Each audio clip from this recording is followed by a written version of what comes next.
আকাশে এখন শুধু দ্রুত ভ্রমণ নয়, চলছে বিলাসিতার ভয়ঙ্কর প্রতিযোগিতা। বিশ্বের বড় বড় এয়ারলাইন্সগুলো এখন যাত্রীদের আকৃষ্ট করতে এমন সব ফিচার আনছে যা একসময় কল্পনাও করা যেত না।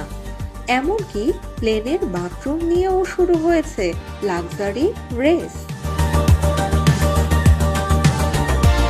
এমিরেটসের প্রেসিডেন্ট টিম ক্লার্ক ঘোষণা দিয়েছেন তারা ফার্স্ট ক্লাসে অনসুইট বাথরুম বা ব্যক্তিগত বাথরুম যুক্ত করার পরিকল্পনা করছে, যাতে যাত্রীদের সর্বোচ্চ প্রাইভেসি দেয়া যায়।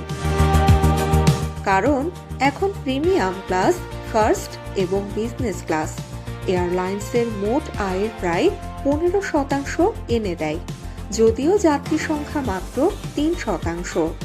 এই প্রতিযোগিতায় ইউরোপের এয়ার ফ্রান্স, লুফথানসা এবং আমেরিকার ডেল্টাও পিছিয়ে নেই। কেউ দিচ্ছে প্রাইভেট স্যুট, কেউ আবার ফুল লেন্থ বেড, এমনকি ব্যক্তিগত ওয়ার্ড্রব পর্যন্ত।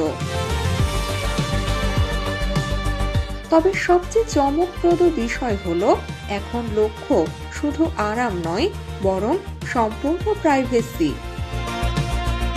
এয়ারবাস ও নতুন ডিজাইনে এমন একটি কেবিন তৈরি করছে যেখানে টয়লেট, স্টোরেজ সবকিছু আলাদা সেন্টার মডিউলে সরিয়ে দেয়া হবে, যাতে ফার্স্ট ক্লাসের যাত্রীরা আরও ব্যক্তিগত স্পেস পান।